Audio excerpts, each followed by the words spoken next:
Hello students and welcome.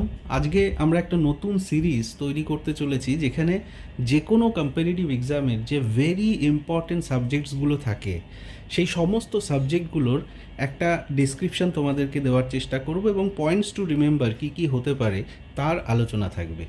সেই important সাবজেক্টগুলোর মধ্যে প্রথমেই হচ্ছে ইন্ডিয়ান জিওগ্রাফি, মূলত physical part of Indian geography আমরা আলোচনা করব। তারপরে আমরা ইন্ডিয়ান হিস্ট্রি নিয়েও আলোচনা করব। সেই ইন্ডিয়ান হিস্ট্রিতে আমরা এনশিয়েন্ট এবং মিডিয়েভাল এই দুটো পার্টকে রাখছি এবং সেই সঙ্গে আমাদের ইন্ডিয়ান ন্যাশনাল মুভমেন্টকেও আলোচনায় রাখতে হবে, কারণ এখান থেকেও প্রচুর পরিমাণ কোয়েশ্চেন বিভিন্ন কম্পিটিটিভ এক্সামগুলোতে এসে থাকে। এবং সেই সঙ্গে অবশ্যই ইন্ডিয়ান কনস্টিটিউশন আরেকটা খুব ইম্পর্টেন্ট সাবজেক্ট। এই সমস্ত সাবজেক্টগুলো নিয়ে আলোচনা করব এবং স্ক্রিনে হ্যান্ডরাইটিং দিয়ে আলোচনা করতে গেলে ডেফিনেটলি হ্যান্ডরাইটিংয়ের একটু প্রবলেম হয়, সুতরাং তোমাদের যদি অসুবিধা হয় অবশ্যই কমেন্ট করে জানাবে, তাহলে টেক্সট দিয়ে এই আলোচনাগুলো করার চেষ্টা করব। Anyway, Indian geography, history, national movement and constitution, তার মধ্যে আমরা প্রথমে ইন্ডিয়ান জিওগ্রাফি দিয়ে আমাদের আলোচনা বা আমাদের এই সিরিজটা শুরু করছি। ফলে ইন্ডিয়ান জিওগ্রাফির যে ফিজিক্যাল পার্ট রয়েছে সেই ফিজিক্যাল পার্টটাকে আমরা কিন্তু তিনটে ভাগে ভাগ করছি।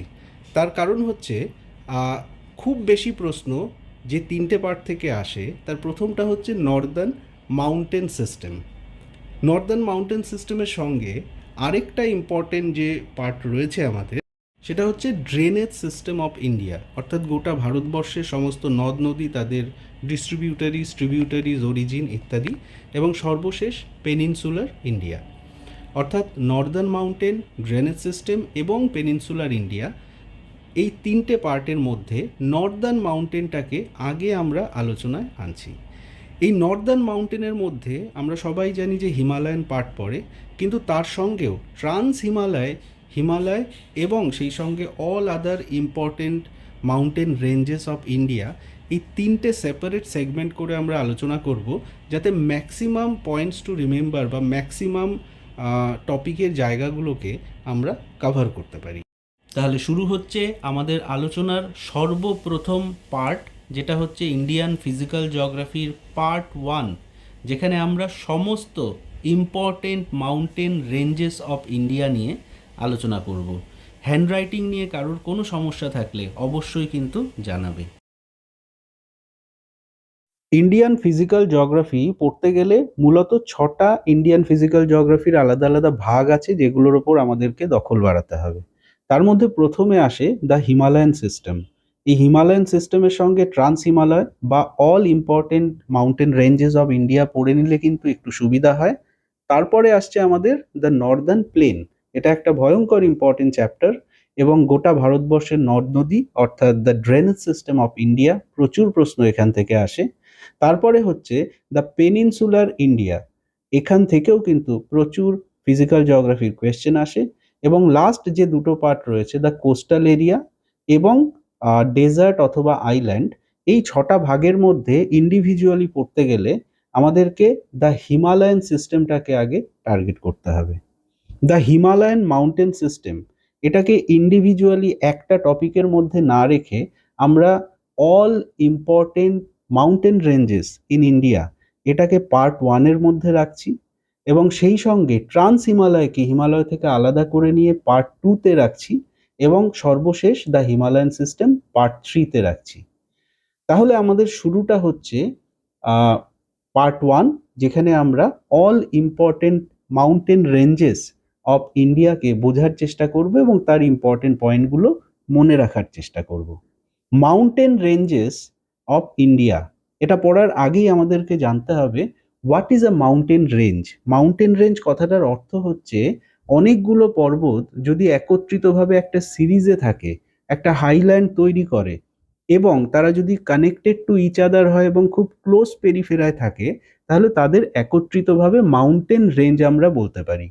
Mountain range is a series of mountains that are connected by high ground and arranged in lines. এবং 2 নম্বর যে বিষয়টা, যে mountains in a range are typically close together, তারা সবসময় একে অপরের কাছে থাকবে।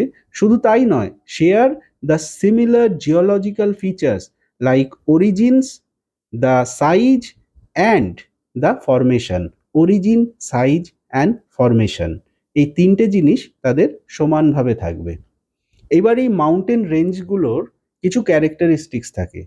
মাউন্টেন রেঞ্জগুলোর এই ক্যারেক্টারিস্টিক্স বোঝার জন্য আমরা তিনটে আলাদা আলাদা ভাগে এগুলোকে আলোচনা করতে পারি: formation of the mountain ranges, segmentations, এবং সর্বশেষ হচ্ছে different patterns or different kind of rock systems বা rock types that are found in the ranges.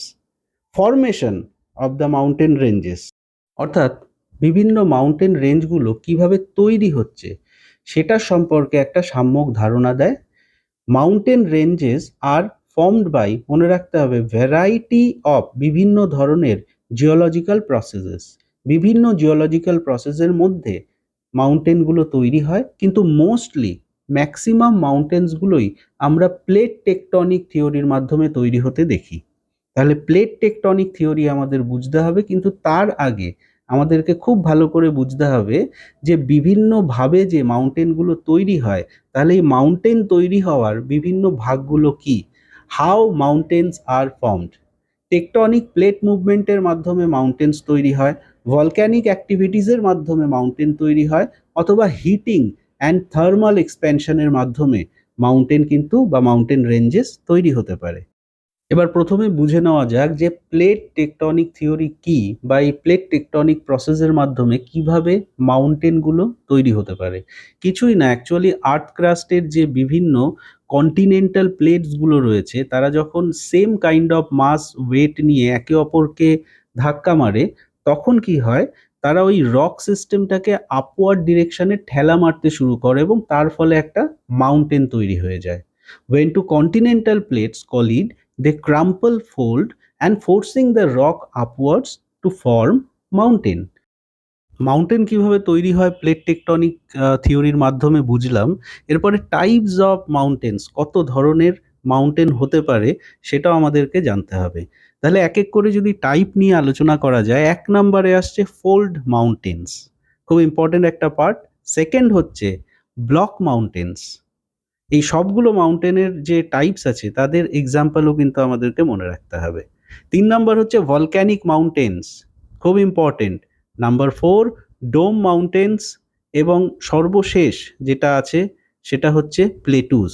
সুতরাং মোট ৫ ধরনের মাউন্টেনের টাইপ হতে পারে। এই যে ৫ ধরনের টাইপস অফ মাউন্টেন আমরা বুঝলাম, এই প্রত্যেকটা টাইপের একটা করে এক্সাম্পল আমাদেরকে মাথায় রাখতে হবে। প্রথমে হচ্ছে ফোল্ড মাউন্টেন। মনে রাখবে যে হিমালয়া অ্যান্ড অ্যালপস, এই দুটো কিন্তু খুব বিখ্যাত important example of fold mountains. Second হচ্ছে ব্লক মাউন্টেন। ব্লক মাউন্টেনের একটা এক্সাম্পল হিসাবে আমরা black forest mountain in Europe এটাকে নিতে পারি। এরপরে ভলক্যানিক মাউন্টেন, প্রচুর এক্সাম্পল রয়েছে ভলক্যানিক মাউন্টেনের, কিন্তু যদি খুব ইম্পর্টেন্ট এবং বিখ্যাত মাউন্টেন দুটো নিই, তাহলে কিলিমাঞ্জারো অ্যান্ড, যেটা আফ্রিকাতে আছে, এবং সেই সঙ্গে ফুজিয়ামা, যেটা জাপানে আছে। Mount Kilimanjaro in Africa and Mount Fujiyama in Japan, এই দুটো এক্সাম্পল খুব প্রমিনেন্ট ফর ভলক্যানিক মাউন্টেনের জন্যে। ডোম মাউন্টেন, দ্য হাওয়াইয়ান আইল্যান্ডস, এর থেকে খুব সুন্দর এক্সাম্পল আর কিছু হতেই পারে না ডোম মাউন্টেনের জন্যে, দ্য হাওয়াইয়ান আইল্যান্ডস। প্লেটুস নিয়ে কোনো এক্সাম্পল এখন আমি দিচ্ছি না, কারণ প্লেটুকে নিয়ে আলাদা একটা টপিক বানিয়ে তোমাদের সঙ্গে ভিডিও শেয়ার করব। সুতরাং প্লেটুসটা এই মুহূর্তে থাক, বরং আমরা মাউন্টেন্স অ্যান্ড হিলস, তার কি ডিফারেন্স আছে সেটাকে বুঝে নিই। মাউন্টেন্স বলতে 1000 মিটারের ওপরে যারা রয়েছে, অথবা যাদের হাইট অ্যাটলিস্ট 3281 ফিট রয়েছে, তারা মাউন্টেন। বাকি নিচু যেগুলো সেগুলো হচ্ছে hills. All mountain ranges of India, ভারতবর্ষে অল টোটাল 7টা মাউন্টেন রেঞ্জেস আমরা দেখতে পাই। এবার সেই 7টা মাউন্টেন রেঞ্জেসের নাম একে একে আমাদের জানতে হবে। প্রথমটা হচ্ছে হিমালয়ান মাউন্টেন রেঞ্জ, খুব বিখ্যাত মাউন্টেন রেঞ্জ। ২ নম্বর হচ্ছে Pir Panjal range, Karakoram or Pir Panjal mountain range. ৩ নম্বর যেটা, সেটা হচ্ছে the eastern mountain range. The eastern mountain রেঞ্জকে আমরা আরেকটা নামে ডাকতে পারি, সেটা হচ্ছে পূর্বাঞ্চল মাউন্টেন রেঞ্জ, অর্থাৎ পূর্বাঞ্চল মাউন্টেন রেঞ্জ বা ইস্টার্ন মাউন্টেন রেঞ্জ। এটা ৩ নাম্বার ছিল। 4 নম্বরে আসবে ভিন্দিয়ান মাউন্টেন রেঞ্জ, যেটাকে সাতপুরা রেঞ্জেও আমরা অভিহিত করতে পারি, Vindhyan and Satpura mountain range. Aravalli range, that is number 5। Aravalli রেঞ্জের পরে 6 নম্বরে আসবে ইস্টার্ন ঘাট এবং সর্বশেষ 7 নম্বরে আসবে ওয়েস্টার্ন ঘাট। এই টোটাল 7 ধরনের মাউন্টেন রেঞ্জ নিয়ে আমাদেরকে পড়তে হবে। হিমালয়ান মাউন্টেন রেঞ্জ, কারাকোরাম, পীর পাঞ্জাল, পূর্বাঞ্চল, ভিন্দিয়ান, আরাভাল্লি, ইস্টার্ন ঘাট, ওয়েস্টার্ন ঘাট। এই ইন্ডিয়ান ম্যাপে আমরা এই 7টা মাউন্টেন রেঞ্জেসের লোকেশন যদি একবার দেখে নিই, তাহলে হয়তো আমাদের দীর্ঘদিন মনে রাখতে হেল্প হবে। এই 7টা ভাগকে একে একে যদি আমরা ডিসক্রাইব করতে শুরু করি, তাহলে প্রথমে আসবে the Himalayan mountain range. Himalayan mountain রেঞ্জের ক্ষেত্রে মনে রাখতে হবে এটা এশিয়াতে অবস্থিত, ডেফিনেটলি আমরা সবাই জানি, এবং 5টা কান্ট্রিকে এই মাউন্টেন রেঞ্জ টাচ করেছে। The Himalayan mountain range is located in Asia and total 5 countries has been touched by the Himalayan mountain range. কি সেই 5টা দেশ? India number 1, number 2 Pakistan, number 3 Nepal, number 4 China, and number 5 Bhutan. So India, Pakistan, Nepal, China and total এই 5টা country নিয়ে Himalayan mountain range ছড়িয়ে রয়েছে। এইবার এই হিমালয়ান মাউন্টেন রেঞ্জের বিস্তৃতি টোটাল কতটা রয়েছে সেটা জানতে হবে। 2500 kilometre. The Himalayan range stretches over 2500 kilometre. কোথা থেকে কোথায়? From Indus valley in the south to Namcha Barwa in the east. সুতরাং 2500 কিলোমিটার ইন্দাস ভ্যালি সাউথে, নামচাবারওয়া ইন ইস্টে। এটা হচ্ছে হিমালয়ান রেঞ্জের টোটাল বিস্তৃতি। এবার এই হিমালয়ান রেঞ্জের এক্স্যাক্ট লোকেশন আমরা যদি বলি, তাহলে হিন্দুকুশ, কারাকোরাম রেঞ্জ, এই দুটো রয়েছে টু দ্য নর্থ ওয়েস্ট, আর এক্স্যাক্টলি নর্থে রয়েছে টিবেটান প্লেটু। সুতরাং location wise Hindu Kush and Karakoram range to the north west, আর টিবেটান প্লেটু টু দ্য নর্থে রয়েছে। এবার একটু লেন্থের নিউমেরিক্যাল ভ্যালুগুলো যদি মনে রাখার চেষ্টা করি, সাউথ টু নর্থ 125 থেকে 250 মাইলস, অর্থাৎ 200 থেকে 400 কিলোমিটার তার বিস্তৃতি রয়েছে। এবং এই হিমালয়ান রেঞ্জ টোটাল যে এরিয়া কাভার করেছে 230,000 স্কোয়ার মাইলস অথবা 595,000 স্কোয়ার কিলোমিটার এরিয়া জুড়ে রয়েছে হিমালয়ান মাউন্টেন রেঞ্জ। এবং 15,000 গ্লেসিয়ার্স আমরা এই হিমালয়ান মাউন্টেন রেঞ্জে দেখতে পাই, এটাও কিন্তু মাথায় রাখতে হবে। ইন্দাস, গঙ্গা অ্যান্ড ব্রহ্মপুত্রা, এই 3টে নদীর উৎপত্তি হয়েছে হিমালয়ান মাউন্টেন রেঞ্জ থেকে। ইন্দাস, গঙ্গা অ্যান্ড ব্রহ্মপুত্রা। এর সঙ্গে খুব ইম্পর্টেন্ট যে জিনিসটা মাথায় রাখতে হবে, যে Himalayan range was formed by plate tectonic process. হ্যাঁ, এই হিমালয়ান রেঞ্জই প্লেট টেকটনিক প্রসেসের মধ্যে দিয়ে তৈরি হয়েছিল এবং এর বয়স আনুমানিক 40 থেকে 50 মিলিয়ন ইয়ার্স। এবং ওই প্লেট টেকটনিক প্রসেসের দুটো প্লেটের নাম কি ছিল? একটা হচ্ছে ইন্ডিয়ান প্লেট আর একটা হচ্ছে ইউরোশিয়ান প্লেট। এই ইন্ডিয়ান প্লেট এবং ইউরোশিয়ান প্লেটের মাধ্যমেই, সংঘর্ষের মাধ্যমেই আমাদের হিমালয়ান মাউন্টেন রেঞ্জ কিন্তু তৈরি হয়েছিল। এবার সেকেন্ড যে মাউন্টেন রেঞ্জ সেটা হচ্ছে পীর পাঞ্জাল মাউন্টেন রেঞ্জ। এর বৈশিষ্ট্যের কথা বলতে গেলে আমাদেরকে মনে রাখতে হবে যে Pir Panjal range is a mountain range that is in lesser Himalayan part. Lesser Himalayan পার্টের একটা মাউন্টেন রেঞ্জ হচ্ছে পীর পাঞ্জাল মাউন্টেন রেঞ্জ। আর it runs from east, southern east থেকে west, northern west. It runs between east, southern east to the west, northern west across the different Indian states. পীর Panjal mountain ranges যে জায়গাগুলোকে touch করেছে, প্রথমটা হচ্ছে হিমাচল প্রদেশ, তারপরেরটা হচ্ছে জম্মু অ্যান্ড কাশ্মীর, আর লাস্টলি পাকিস্তানস আজাদ কাশ্মীর বলে ওরা যে জায়গাটাকে দাবি করে, সেই জায়গাটাতেও কিন্তু পীর পাঞ্জাল মাউন্টেন রেঞ্জ রয়েছে। সুতরাং হিমাচল প্রদেশ, কাশ্মীর অ্যান্ড জম্মু এবং সেই সঙ্গে ডিসপিউটেড কাশ্মীর, এই 3টে জায়গায় পীর পাঞ্জাল রয়েছে। তাহলে এখানে সবচেয়ে ইম্পর্টেন্ট ফ্যাক্টর কি? সেটা হচ্ছে Pir Panjal range is located in the disputed Kashmir, এটা আমাদেরকে মনে রাখতে হবে। পীর Panjal range is located in disputed Kashmir. এবার যদি এলিভেশনের কথা ধরা যায় বা হাইটের কথা ধরা যায়, তাহলে মনে রাখতে হবে যে 1400 মিটার থেকে 4100 মিটারের মধ্যে, অর্থাৎ 4600 ফিট থেকে 13500 ফিটের মধ্যে রয়েছে এলিভেশন। এবং খুব ইম্পর্টেন্ট দুটো পাসেস এই পীর পাঞ্জাল রেঞ্জে দেখতে পাওয়া যায়। প্রথমটা হচ্ছে পীর পাঞ্জাল পাস, যেটা 11,462 ফিট অর্থাৎ 3494 মিটার। এবং দ্বিতীয় যে পাসটা রয়েছে সেটা হচ্ছে বানিহাল পাস, যেটার এলিভেশন রয়েছে 8,985 ফিট অর্থাৎ 2,739 মিটার।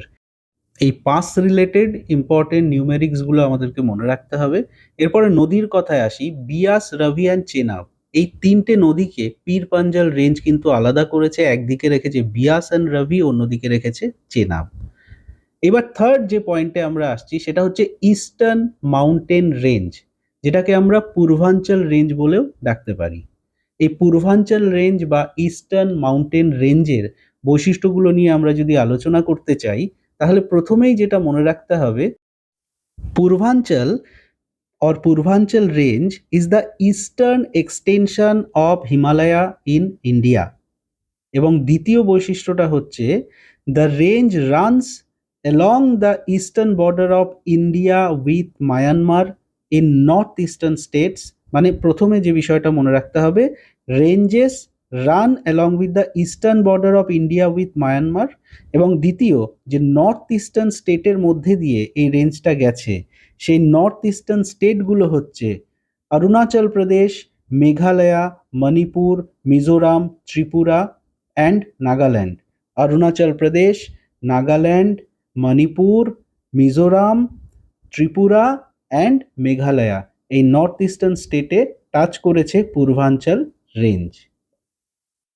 আমাদেরকে মনে রাখতে হবে যে পূর্বাঞ্চল রেঞ্জ কিন্তু অনেকগুলো প্যারালাল রেঞ্জেস বা ভ্যালি নিয়ে তৈরি হয়েছে। Purvanchal range is made up with parallel ranges and valleys. তাদের নামগুলোর প্রথমেই যদি বলি, নাগা হিলস, নাগা হিলসের পরে আসবে মণিপুর হিলস, মণিপুর হিলসের পরে মিজো হিলস, তারপরে বিখ্যাত পাটকাই হিলস, তারপর Barail range, Lushai hill and Jampui hill. তাহলে একে একে এই টোটাল যে 7টা হিলসের নাম আমরা পেলাম, যেটা দিয়ে পূর্বাঞ্চল তৈরি, নাগা হিল, মিজো হিল, মণিপুর, পাটকাই, বরাইল, লুসাই, জাম্পানি, এই 7টা রেঞ্জেস দিয়ে পূর্বাঞ্চল রেঞ্জ তৈরি। প্যারালাল রেঞ্জেস, এগুলো কিন্তু সবই পূর্বাঞ্চলের সঙ্গে। এরপরে নেক্সট আমাদের যে পার্টটা রয়েছে সেটা হচ্ছে ভিন্দিয়ান রেঞ্জ, যেটাকে আমরা আরেকটা নামে ডাকতে পারি, তার নাম হচ্ছে সাতপুরা। এই ভিন্দিয়ান বা সাতপুরা রেঞ্জের এলিভেশন যদি আমরা বলি, এটা 1,500 থেকে 3,500 ফিটের মধ্যে রয়েছে। অর্থাৎ এটাকে আমরা 450 থেকে 1,100 মিটারের মধ্যে রয়েছেও বলতে পারি। মানে ফিটে 1,500 থেকে 3,500 এবং মিটারে 450 থেকে 1,100। এরপরে রিভারের কথায় যদি আসি, দ্য ভিন্দিয়ান রেঞ্জ থেকে অনেকগুলো southern tributaries of Ganga Yamuna system তৈরি হয়েছে। গঙ্গা যমুনা সিস্টেমের সাউদার্ন ট্রিবিউটারিজগুলো এই ভিন্দিয়ান রেঞ্জ থেকে তৈরি হয়েছে। তার কয়েকটা যদি বলি, চম্বল, বেতোয়া, কেন, টন্স, চম্বল, বেতোয়া, কেন অ্যান্ড টন্স, এই ট্রিবিউটারিগুলো আমরা দেখতে পাই। এরপরে আরাভাল্লি রেঞ্জ, একটা খুব বিখ্যাত রেঞ্জ, ভারতবর্ষের খুব ইম্পর্টেন্ট একটা ফ্যাক্টর। এই আরাভাল্লি রেঞ্জের বিষয়বস্তু আমরা যদি আলোচনা করতে চাই, প্রথমে আমাদেরকে মাথায় রাখতে হবে, the Aravalli range is in the north west India and it starts from Delhi through the southern Haryana and Rajasthan and ends in Gujarat।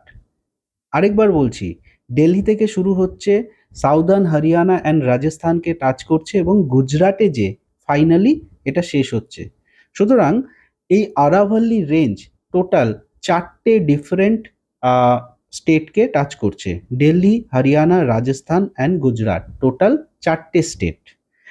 এর অ্যাপ্রক্সিমেট লেন্থ আমরা যদি বলি, তাহলে 692 কিলোমিটার হচ্ছে এর অ্যাপ্রক্সিমেট লেন্থ।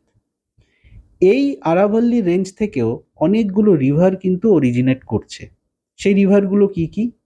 প্রথমটা হচ্ছে বানাস, তারপর একটা লুনি, তারপর একটা শাখি, অ্যান্ড ডেফিনেটলি সাবরমতি, কারণ গুজরাটে যে এটা শেষ হচ্ছে। বানাস, লুনি, শাখি অ্যান্ড সাবরমতি, এই চারটে রিভারও ওখান থেকেই শুরু হচ্ছে। ওয়াইল্ড লাইফ স্যাংচুয়ারিজ অনেক দেখতে পাওয়া যায়, তার মধ্যে mount Abu wildlife sanctuary একটা part, Sariska tiger reserve, it's also another part of this range, Ranthambore national park, Ranthambore national park is a part of it. এছাড়াও আরাভাল্লির যে বায়োডাইভার্সিটি আমরা দেখতে পাই, তার আরাভাল্লি বায়োডাইভার্সিটি পার্ক বলে দিল্লিতে একটা প্লেস রয়েছে, যেটা 992 একর জায়গার উপর এই পার্কটা তৈরি করেছে। এগুলো সবই কিন্তু এই আরাভাল্লি রেঞ্জেরই একটা পার্ট। ইস্টার্ন ঘাট, ইস্টার্ন ঘাট range is our next segment. এই ইস্টার্ন ঘাট রেঞ্জের বিশেষত্ব যেগুলো আমাদেরকে মনে রাখতে হবে, সেগুলোর প্রথমেই যে it is a discontinuous mountain range, একটা ডিসকন্টিনিউয়াস মাউন্টেন রেঞ্জ হিসাবে ইস্টার্ন ঘাট পরিচিত, এবং it runs parallel to the bay of Bengal. Eastern Ghat কিন্তু বে অফ বেঙ্গলের প্যারালাল রান করে, and it stretches from Odisha in the north to the Tamil Nadu in the south. Odisha থেকে শুরু হয়ে তামিলনাড়ু পর্যন্ত এটার বিস্তৃতি রয়েছে, এবং যে যে রাজ্যগুলো টাচ করছে সেটা হচ্ছে ওড়িশা, তামিলনাড়ু, অন্ধ্রপ্রদেশ, কর্ণাটকা অ্যান্ড তেলেঙ্গানা। ওড়িশা, তামিলনাড়ু, অন্ধ্রপ্রদেশ, কর্ণাটকা অ্যান্ড তেলেঙ্গানা। এবার যদি নদীর সম্পর্কে আসতে হয়, তাহলে এই ইস্টার্ন ঘাটের মধ্যে বিস্তৃত যে রিভারগুলো রয়েছে, তার ইম্পর্টেন্ট চারটে খুব বিখ্যাত রিভার, সেটা হচ্ছে Mahanadi, Godavari, Krishna, Kaveri. All are the south Indian rivers. Mahanadi, Godavari, Krishna, Kaveri, চারটে রিভার অরিজিনেট করছে ফ্রম দিস রেঞ্জ। আর মহেন্দ্রগিরি হচ্ছে এই রেঞ্জের হাইয়েস্ট পিক।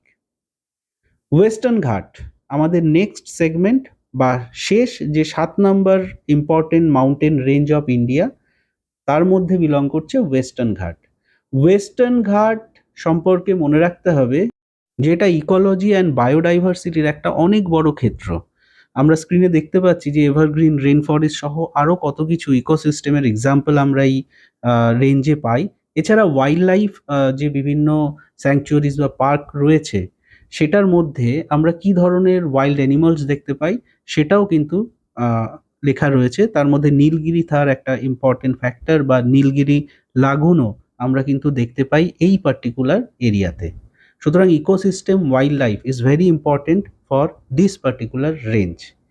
এইবার আমরা যদি এর বিস্তৃতি নিয়ে আলোচনা করতে চাই, তাহলে আমরা দেখব যে 1600 কিলোমিটার ফ্রম নর্থ মুম্বাই বা নর্দার্ন পার্ট অফ মুম্বাই থেকে সাউদার্ন পার্ট অফ ইন্ডিয়াতে এটা বিস্তৃত, এবং মূলত 6টা ডিফারেন্ট স্টেটকে এটা কানেক্ট করেছে বা টাচ করেছে: গুজরাট, মহারাষ্ট্র, গোয়া, কর্ণাটকা, কেরালা অ্যান্ড তামিলনাড়ু।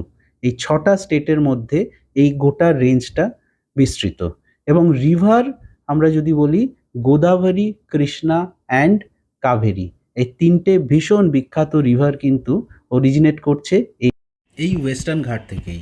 তাহলে আজকে এখানেই আমাদের part 1 of Indian physical geography, অর্থাৎ all important mountain ranges of ইন্ডিয়াটা এখানে শেষ হচ্ছে, এবং একটা রিভিশন নিয়ে আমরা বোঝার চেষ্টা করি যে আজকের গোটা আলোচনা থেকে আমরা কোন কোন পয়েন্টগুলো মেনলি কভার করার চেষ্টা করেছি। প্রথমটা হচ্ছে what is mountain range, mountain রেঞ্জের মূল অর্থটা কী, how the mountain ranges are formed, mountain range তৈরি হওয়া বা মাউন্টেন তৈরি হওয়ার বিভিন্ন সেগমেন্ট বা বিভিন্ন ধারণাগুলো কি কি রয়েছে বা থিওরিগুলো কি কি রয়েছে, different types of mountains and their examples. তাছাড়াও ভারতবর্ষে যে 7টা ইম্পর্টেন্ট মাউন্টেন রেঞ্জেস রয়েছে, সেই 7টা ইম্পর্টেন্ট মাউন্টেন রেঞ্জেসের নাম, তাদের লোকেশন এবং তাদের ইম্পর্টেন্ট ফিচার্স। আমাদের নেক্সট ভিডিও যেটা পার্ট 2, সেখানে কিন্তু আমরা ট্রান্স হিমালয় নিয়ে আলোচনা করব, মানে হিমালয়ান সেগমেন্ট বা নর্দার্ন মাউন্টেন সিস্টেমটাকে একসঙ্গে আলোচনা না করে ভেঙে ভেঙে আমরা 3টে পার্টে আলোচনা করছি। সেই ট্রান্স হিমালয় হবে আমাদের পার্ট 2, যেখানে কারাকোরাম, লাদাখ অ্যান্ড জাস্কার সুতরাং অপেক্ষা করো, খুব তাড়াতাড়ি আমরা আসছি আমাদের পার্ট 2 নিয়ে, যেখানে আমরা এক্সক্লুসিভলি ট্রান্স হিমালয়কে ডিসক্রাইব করব এবং তার প্রত্যেকটা ইম্পর্টেন্ট ফ্যাক্টর যেগুলো মনে রাখতে হয় সেগুলোকে পয়েন্ট টু রিমেম্বার করে আলোচনা করার চেষ্টা করব। সুতরাং আমাদের নেক্সট পার্ট হবে পার্ট 2, ট্রান্স হিমালয়া। এবং যারা আজকের এই ভিডিওটা কমপ্লিটলি দেখলে তাদের সবাইকে আমার তরফ থেকে ধন্যবাদ। Thank you.